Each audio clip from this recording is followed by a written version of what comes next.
So we're going to head to Portree.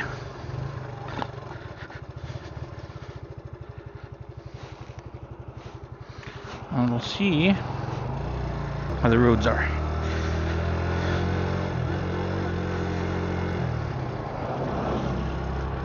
Cracking day to be on the Isle of Skye. Absolutely beautiful. Don't know if I'd want to be hiking about in this weather though. Each to their own, I guess. Alright, let's see if this wee thing will struggle up the hill.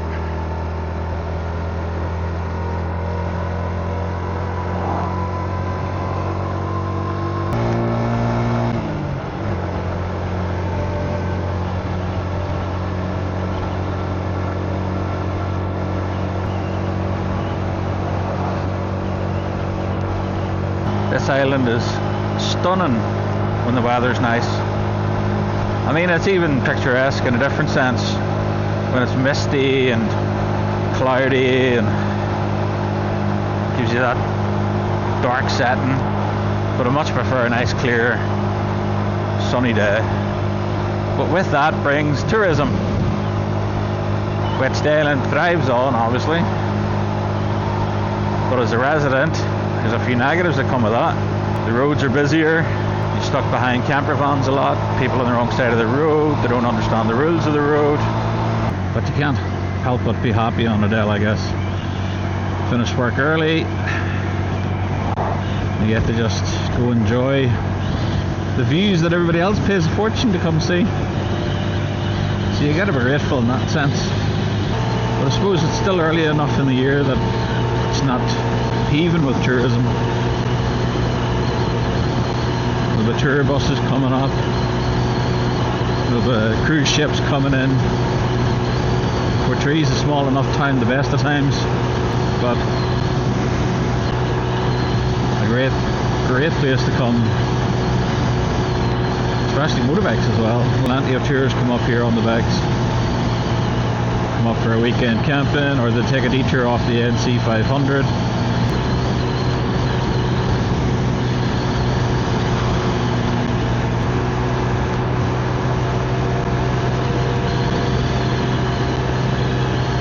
So I think today we'll just take the main road from Uig down into Portree. I'm going to pop into my old workplace and say hi, and then either take the same road back or, depending on time and how I'm feeling, head up the north way home. So it's a longer journey, but it's filled with spectacular views again. So no real plan as of yet. We could go out and look for Henry Cavill. I mean, he's filming the Highlander at the minute. He's been at Highlands Castle, which is off the island, but they've also closed some of the car parks up by the Crowe, so they'll be filming up there and some of the views that they've got. And Karen Gillan has been on the island last week. She was spotted in Portree. There's a local guy had walked from Fraserburgh to Portree for, I think it was for Alzheimer's, and she happened to be in the square when he arrived, and because everybody was so focused on the guy Murdo coming back, they didn't even see her stood there, and she was just a bit incognito, and only for the fact she happened to put it up on her Instagram. So I'll try and find the link to that. I don't know if it was a live that she did or something, but if I find anything I'll add it in. But I think it was great that she was able to just slip in, mingle among the crowds, and all she had on was sunglasses and a baseball cap, so yeah. So if I happen to see Henry Cavill, that would be a highlight, but I won't expect too much, to be honest. You just never know. And Russell Crowe is also up for doing filming for the movie as well.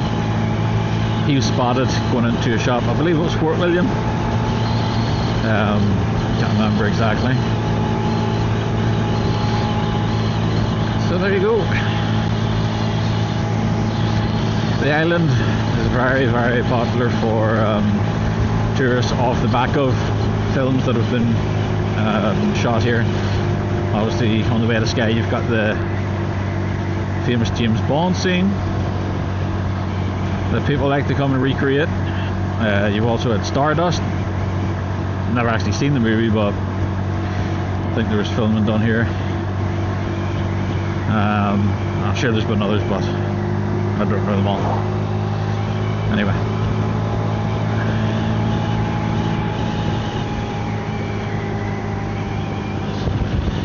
So here comes the problem. I'm catching up on this wee car in front, so they're obviously not hoofing it at 60. I'd go fast enough to catch them, but it's only a wee 125. I don't think I've got enough power to overtake them comfortably, so I think I'll just hold off for a bit and cruise. Oh great, we're coming up to that corner, you're doing this.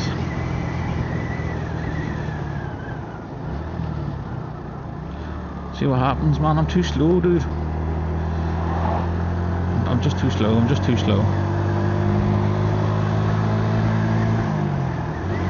I appreciate that he did that to try and let me pass, but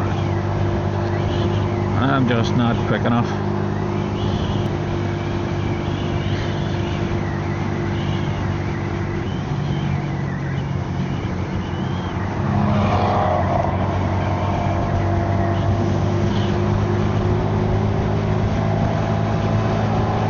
So I've just done what the car tried to do for me. They flick a wee left indicator, signal, well, I've given an arm wave as well to say go on around. Pull over to the side and show that I could see them. And then obviously just ease off the speed a little bit. So we tip, if you ever come to the Isle of Skye and you are taking your time going around the roads, which you're entitled to do, no one says you have to go at 60.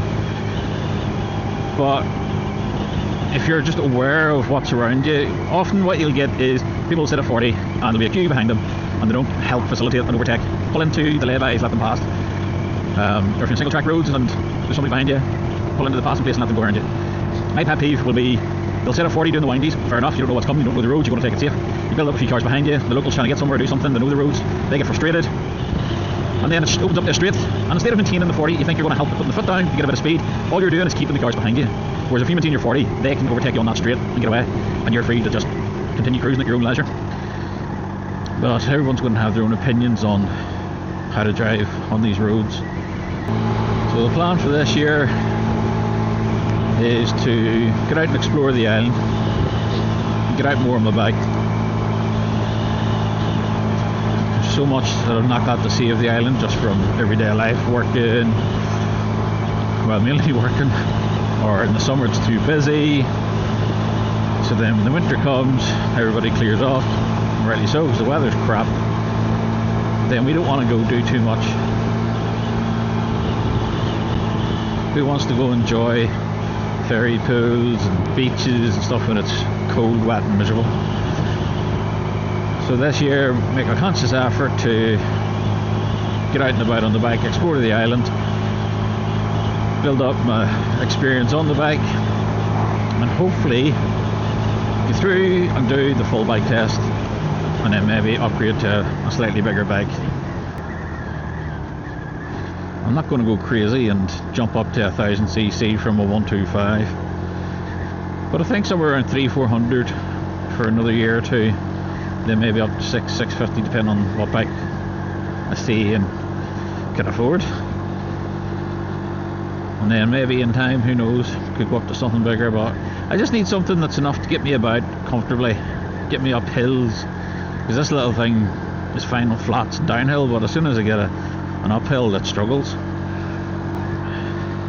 So I need something that can carry a heavy set man, should we say, and get me out of a pinch if I need to. I know the 125s, if you look after them, treat them right, they can easily do long distance journeys.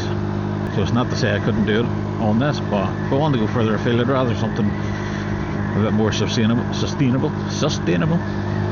The only downside is, if I want to do a direct access, I need to go spend 3-4 days in the likes of Inverness, I need somewhere instead to do that, I need time off work. If I do it in stages and go and get training I'm going to have to go through on a weekly basis for whatever period of time, which means sacrificing a lot of free time from being at home. So yeah, I don't want to give up like 6 Saturdays in a row in the middle of summer when I've got a young family at home. So it's a hard one. I could just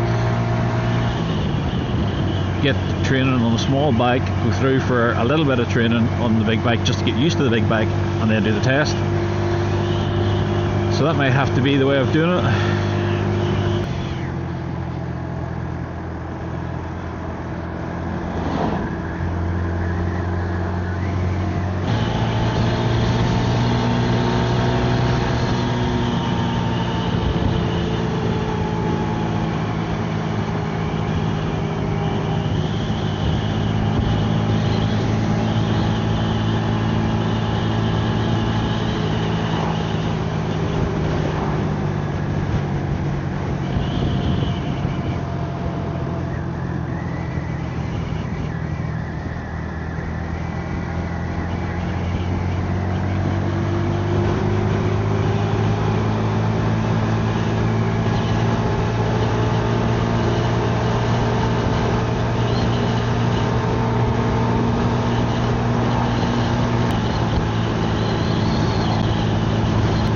Looks like somebody else was hitchhiking there.